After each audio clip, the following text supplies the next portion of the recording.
Boa noite, sejam bem-vindos mais um ao vivo aqui, um jornal ambiental com as principais notícias socioambientais do Brasil e do mundo nessa quinta-feira, dia 7 de outubro da pandemia de 2021. Hoje a gente vai falar sobre o terremoto que teve no Japão, vamos falar mais sobre o vulcão Cumbivierra lá nas Ilhas Canárias, que segue em atividade. Teve também o leilão da Agência Nacional de Petróleo, que foi um fracasso para a nossa sorte, né, ou para a sorte para quem se preocupa com as questões ambientais no Brasil, e alguns outros assuntos e notícias socioambientais. Então se ajeita aí, porque o Jornal Ambiental está começando agora.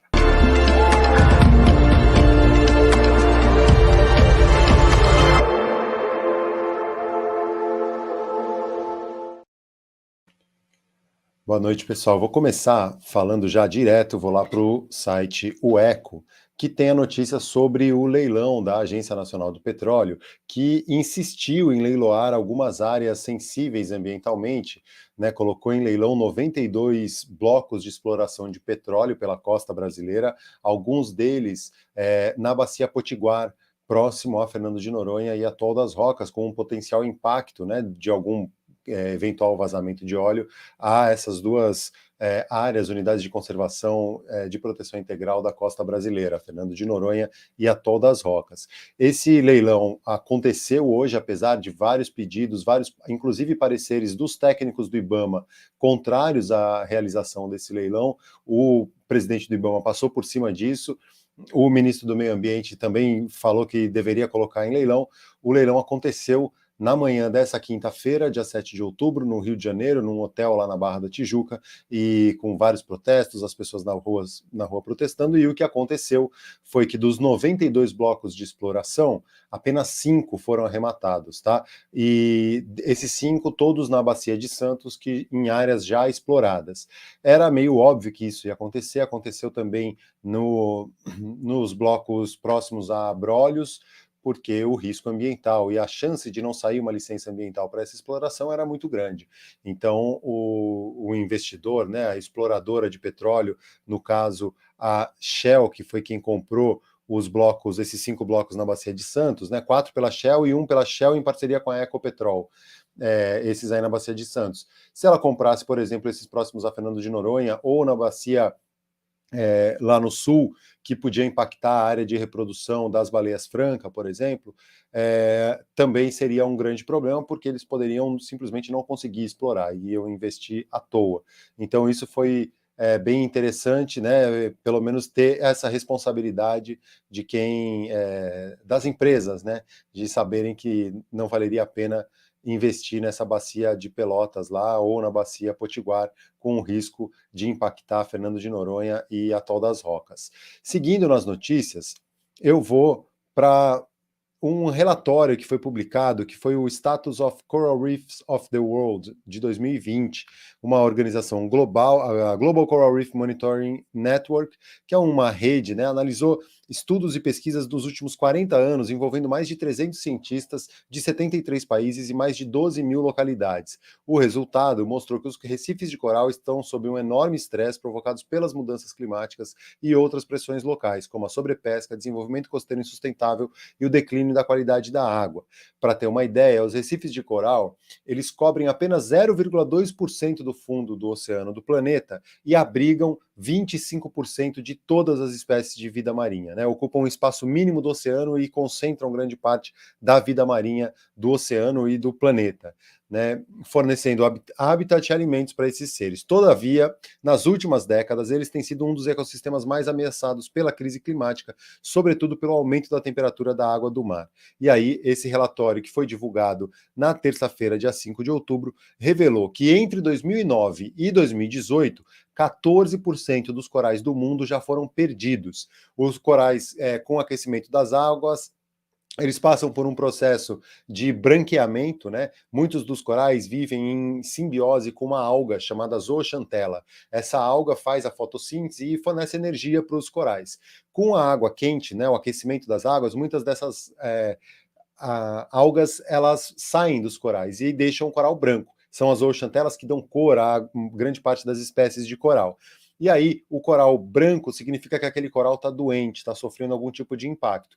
Se ele fica muito tempo, né, com um processo de branqueamento por muito tempo, ele pode vir a morrer. E foi o que aconteceu com 14% dos corais do mundo desde 2009 até 2018, que é o período que engloba esse estudo. Isso dá mais ou menos 11.700 quilômetros quadrados de corais que morreram nesse período. Por isso também não faz sentido a gente estar botando a leilão blocos de exploração de petróleo para aquecer mais o planeta e emitir mais carbono, acidificar mais o oceano e detonar mais os recifes de coral. Não faz nenhum sentido. Esse relatório é bem completo, é interessante para quem se interessa um pouco mais, todo dividido por áreas, né, deles com o parecer de cada região, né, desde o Mar Vermelho, a região do Brasil, a área do Pacífico. Tem um dado que é interessante e que dá uma certa esperança, é que no Triângulo dos Corais, que fica próximo ao Sudeste Asiático, não teve um declínio tão grande, né? Apesar de alguns corais duros terem perdido, né, e diminuído, lá no Triângulo dos Corais tem mais corais hoje do que tinha em 1983, quando os primeiros dados foram coletados nessa região. E aí, mas aí cabe a ressalva que talvez em 1983 também não tenham feito um esforço, né, e tanta tecnologia e tanta possibilidade de ter um mapeamento tão grande dos corais ao ponto de fazer uma comparação justa com esse ano. Mas, de qualquer forma, é uma notícia interessante de destacar para a gente não ficar só dando notícias ruins. Indo agora seguindo na questão ambiental, mas agora com um dado que vem do Ministério Público Federal, é que 32% do gado adquirido pela JBS no Pará vem de área com desmatamento ilegal. É o que diz o Ministério Público Federal em uma auditoria realizada e apontando esses 32% dessa carne comercializada como vindas de áreas com desmatamento ilegal, né? O gado criado em áreas que foram desmatadas ilegalmente para que aquele gado fosse criado. E esse número representa um retrocesso em relação à última auditoria que foi feita em 2019, quando a JBS tinha contabilizado 8,3% de inconformidades. E aí os dados divulgados na tarde de hoje, quinta-feira, 7 de outubro, faz parte do terceiro ciclo de auditorias realizadas pelo Ministério Público Federal para verificação do cumprimento do TAC, o Termo de Ajustamento de Conduta da Carne, por empresas do estado do Pará. A divulgação ocorre na mesma semana em que um Congresso americano avalia uma lei que pode barrar a importação pelos Estados Unidos de mercadorias provenientes de países onde o produtor rural e o importador não conseguirem comprovar que os produtos, incluindo toda a sua cadeia produtiva, estão livres de desmatamento. Então, o que acontece é justamente isso, né? Está o Congresso americano prestes a votar uma lei que pode simplesmente barrar a compra de carne do Brasil ou algum outro produto que tenha como origem o desmatamento ilegal. Então, é por isso essa auditoria do Ministério Público Federal, para quem olha para o agronegócio ainda com alguma esperança de terem boas pessoas cuidando disso, né? E existe um setor do agronegócio que pensa um pouco, que sabe que destruir o meio ambiente, destruir floresta, vai prejudicar o próprio agronegócio, né? Então tem esse controle e é importante a gente ver isso, né? A JBS, que é a principal empresa produtora de carne no Brasil, 32% da carne dela vem fruto do desmatamento ilegal. E aí tem uma discussão, eles dizem que os critérios utilizados não são bem esses, que o número é bem menor, a porcentagem é bem menor, mas não negam que parte de sua produção tem como origem a criação de gado em áreas ilegais, desmatadas ilegalmente. Seguindo as notícias, eu vou lá para o Maranhão, porque durante a obra de uma rodovia próximo à Imperatriz, no Maranhão, na verdade, uma ferrovia próxima à Imperatriz, no Maranhão, foi encontrado o fóssil de um dinossauro gigante. Essa escavação para a construção da ferrovia no município de Davinópolis, na região metropolitana de Imperatriz, encontraram um fêmur de mais de 1,5 metro de comprimento, além de outros ossos longos, como uma possível tíbia, pés, mãos, costelas e vértebras do animal, cuja espécie ainda é desconhecida pelos cientistas. O fóssil se materializa como o primeiro dinossauro localizado na região e deve se tornar importante registro para a história evolutiva do grupo de saurópodes, que viveram há cerca de 130 milhões de anos, onde hoje está o Brasil, no período conhecido como Cretáceo Inferior. A princípio, os funcionários que encontraram o fóssil acreditavam que era uma preguiça gigante, outro animal que foi extinto no Brasil, né, que vivia no Brasil e foi extinto antes mesmo dos colonizadores chegarem, mas não era. Era um desses que são chamados também de titanossauro, né? Não dá para precisar a espécie do animal pré-histórico, o tamanho e tipo dos ossos levam a crer que se trata de um titanossauro, grupo de dinossauros com pescoços longos surgido no final do Jurássico há cerca de 163 milhões de anos e viveram até o período Cretáceo há 66 milhões de anos. Segundo os pesquisadores, né, e o pessoal que está cuidando desse estudo, paleontólogo e professor da Universidade Federal do Sul e Sudeste do Pará, ele é responsável pela preparação e estudo do fóssil, Elver Luiz Maier. Isso vai demorar pelo menos aí cerca de 5 anos para que eles consigam restaurar e tentar ter esse fóssil para se apresentar para a sociedade e definir, identificar que espécie é essa. Mas é interessante, né, essas escavações, e pelo que eles falam, pode ser que tenham mais fósseis nessa região e eles vão agora procurar com cuidado. Seguindo no site Conexão Planeta, amanhã, sexta-feira, vai ser anunciado o grande vencedor do Prêmio Nobel da Paz, né? Mas até chegar o Prêmio Nobel da Paz, que é o mais conhecido, o mais falado e tal, tem outros grandes prêmios Nobel distribuídos. E o de Química foi para uma dupla que desenvolveu aí uma técnica que é a organocatálise assimétrica.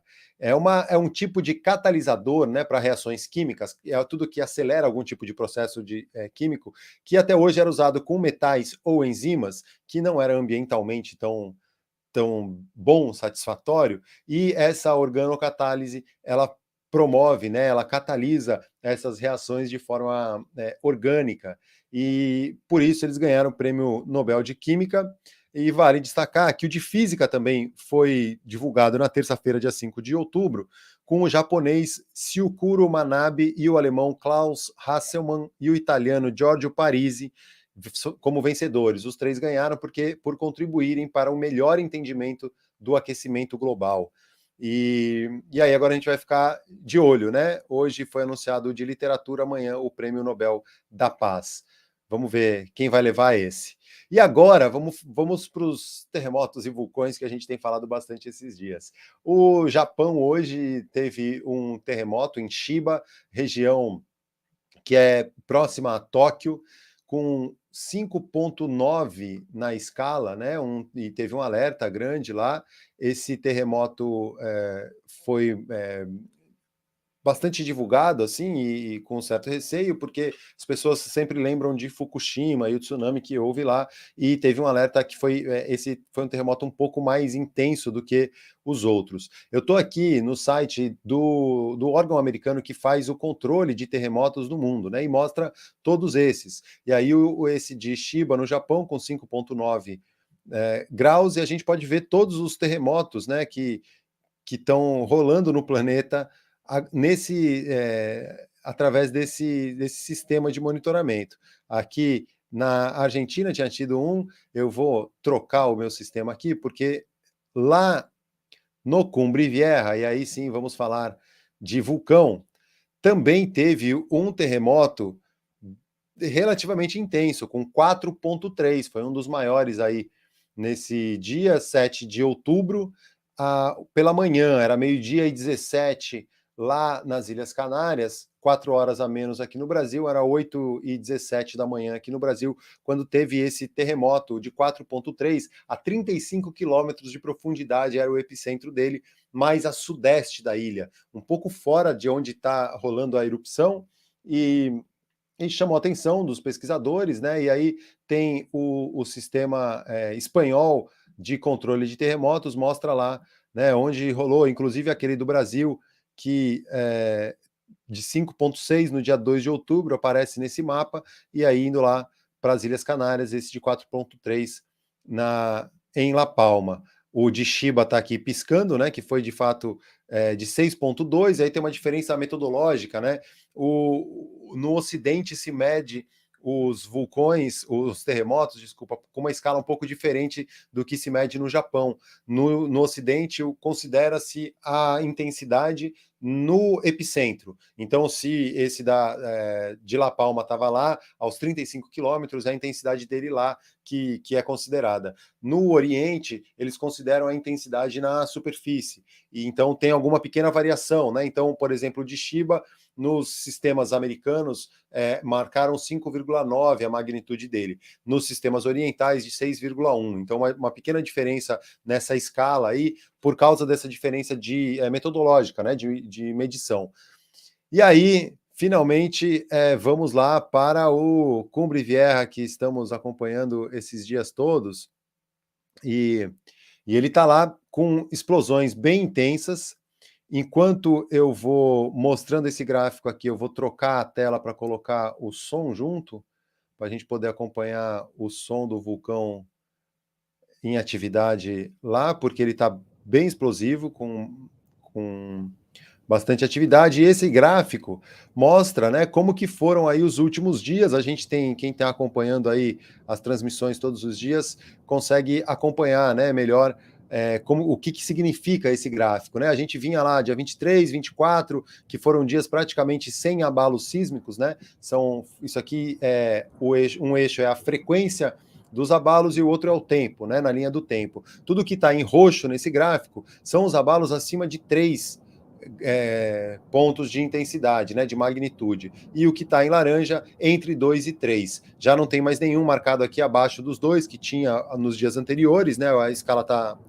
A linha do tempo está andando, então está ficando lá para trás. A gente vê que teve um crescimento grande das atividades, na frequência das atividades, né, no número de terremotos, depois diminuiu um pouco no dia 5, no dia 6, e aí, hoje, dia 7, né, nas 24 horas aí até o fechamento desse gráfico, um aumento de novo na frequência dos terremotos, mais de 90 abalos sísmicos aconteceram, e grande parte deles acima dos 3 pontos de intensidade, incluindo esse aí de 4,3 a 35 quilômetros, lá mais a sudeste.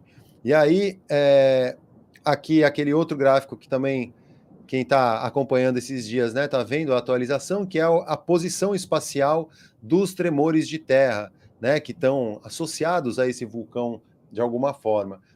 Então, né, se concentrando um pouco mais a sudeste da ilha, aqueles pontos vermelhos mais escuros são os pontos mais recentes, né, mas também hoje teve uma concentração bem grande próximo ao foco, aí a boca principal do vulcão Cumbre Vieja. Então, é isso, essas são algumas das principais notícias.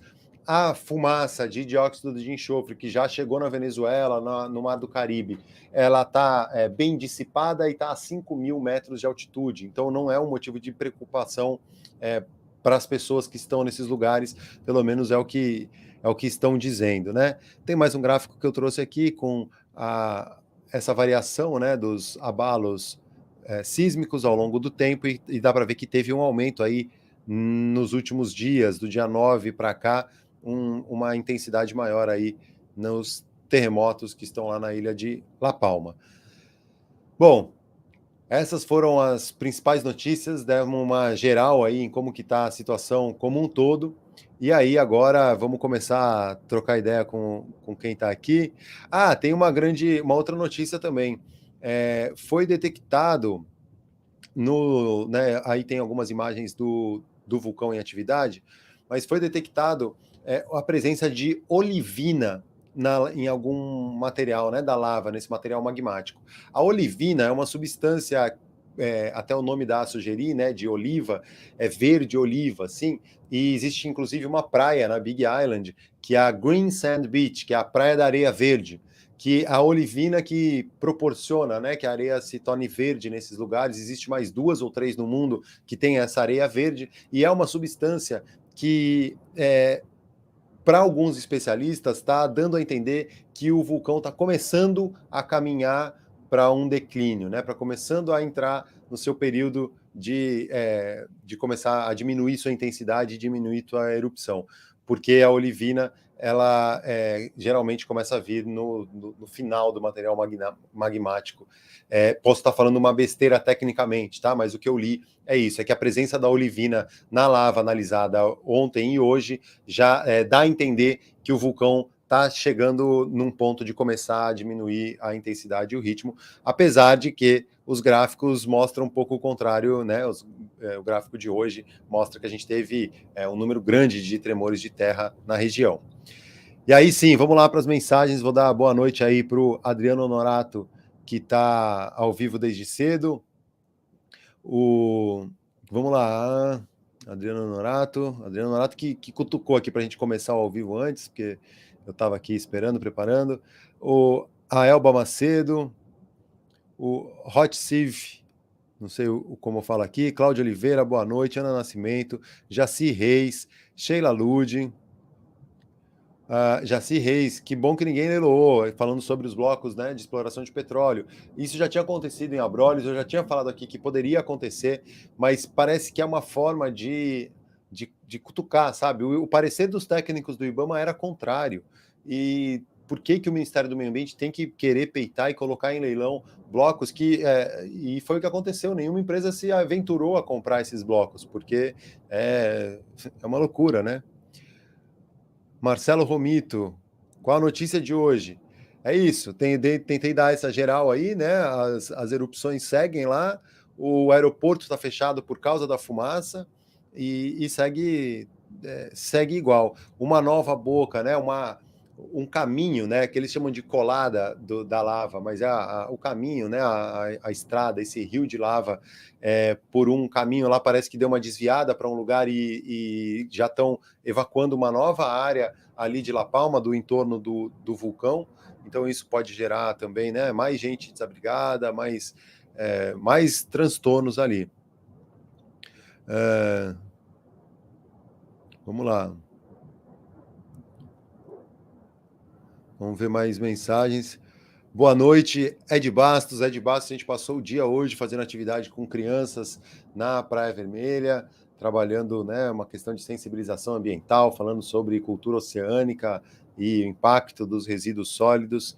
Foi um dia muito legal. Salve, salve, Mauro Figueiredo, direto de Floripa. Floripa também, que está livre, pelo menos por enquanto, da exploração de petróleo aí próximo à Bacia Pelotas, né? Que aí também tinha alguns blocos no leilão, também ninguém se interessou em bancar essa, e está livre aí, né? E teve tanto na Justiça de Santa Catarina quanto na Justiça de Pernambuco e do Rio Grande do Norte, parece que tinham ações, né, em andamento pedindo a suspensão desse leilão. O Ministério do Meio Ambiente peitou, né, quis seguir adiante, colocou e se deram mal, ou não sei se a gente pode chamar isso de se dar mal. Mas um salve para Karen, Karine, Bianca Marques, Patrícia Gouveia, Matheus Fantassini. Valeu, Matheus. Obrigado aí pela mensagem. Hoje teve um vídeo do terremoto de Tóquio, que eu fiz rapidinho aqui para tentar, porque eu já sabia que alguém ia falar que o terremoto de Tóquio ia ter outro tsunami, outro desastre. Eu falei, deixa eu fazer um vídeo já para explicar o que aconteceu. Chiba, que é o pico do surf no Japão, onde teve a Olimpíada, onde o Ítalo Ferreira sagrou-se campeão mundial. Campeão mundial não, campeão olímpico de surf, né? O primeiro campeão olímpico de surf é um brasileiro, é o Ítalo Ferreira, e foi lá em Chiba, e foi lá que teve o terremoto, né? E por falar em picos de surf com algum impacto, né? Em Chiba, um impacto natural, o terremoto. O Japão é o país que mais tem terremotos de intensidade de média para forte, né? Acima de 6 graus, 20% dos terremotos acima de 6 graus é no Japão. E Chiba teve o terremoto lá hoje, e enquanto isso, na costa oeste dos Estados Unidos, ali em Orange County, Huntington Beach, Newport Beach, o impacto do óleo, né, está ali sendo sentido, e as pessoas estão acompanhando, né, e querendo mais informações. E o impacto agora é redução de danos, né, o impacto está feito. Karen Karine, a olivina, mineral antes confundida com o topázio. Acho que é isso que você está dizendo, né? Porque é verde. Marcilei Justo, boa noite. Leila Franzen, abraço de Dublin, na Irlanda, que massa, legal. Essas agora são ao vivo, Leonildes Azevedo. A gente está acompanhando imagens ao vivo, direto lá do Cumbre Vieja, na ilha de La Palma, nas Ilhas Canárias. Silmar Mamed, você acha que realmente vai ter tsunami? Por aqui a gente já superou um pouco esse assunto, tá? A gente já explicou várias vezes por que surgiu toda essa história do tsunami, qual que é o risco real de um tsunami, né? Existe a possibilidade, mas a probabilidade é mínima, e o risco que existe é um risco que já estava posto antes mesmo do vulcão entrar em erupção. Né? Ter um grande terremoto no Atlântico, como teve em 1755 em Lisboa, que devastou grande parte da cidade, atingiu parte da Espanha, parte do Marrocos, e gerou um tsunami que chegou no Brasil, isso em 1755. Desde então, só em 2004 teve um balancinho ali, uma variação atípica da maré medida na Baía de Guanabara, no Rio de Janeiro, e que dá a entender que foi um reflexo do tsunami que teve no Sudeste Asiático e que essa ondulação viajou o planeta e, né, temos um oceano global e chegou aqui na costa do Brasil. Então, a chance, existe a possibilidade, existe.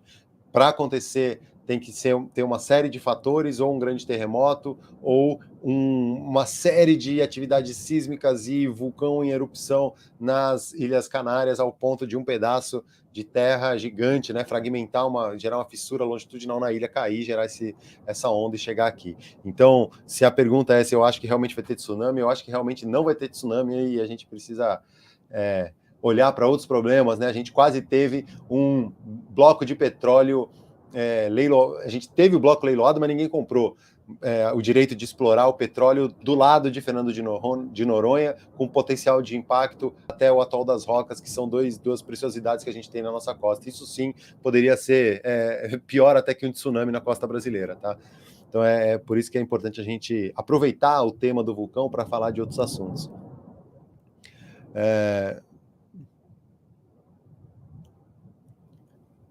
Vamos lá, Natália Camargo. Boa noite, estou curtindo muito o canal. A lava que se solidificou no mar tem potencial para aumentar um pouco do nível da água? Não, de maneira nenhuma. O volume é muito pouco. Foi cerca de. Passou um pouco de 30 hectares, né, o equivalente a 30 campos de futebol. Isso não faz nem cosquinha para o oceano como um todo.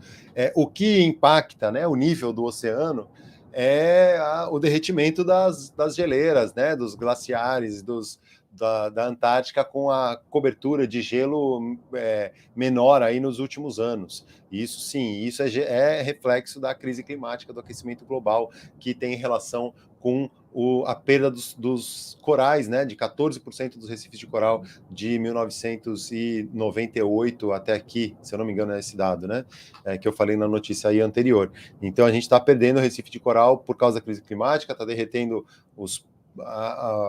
o gelo no Ártico, uma camada de gelo que é chamada de permafrost, para quem gosta dos catastrofismos aí, né?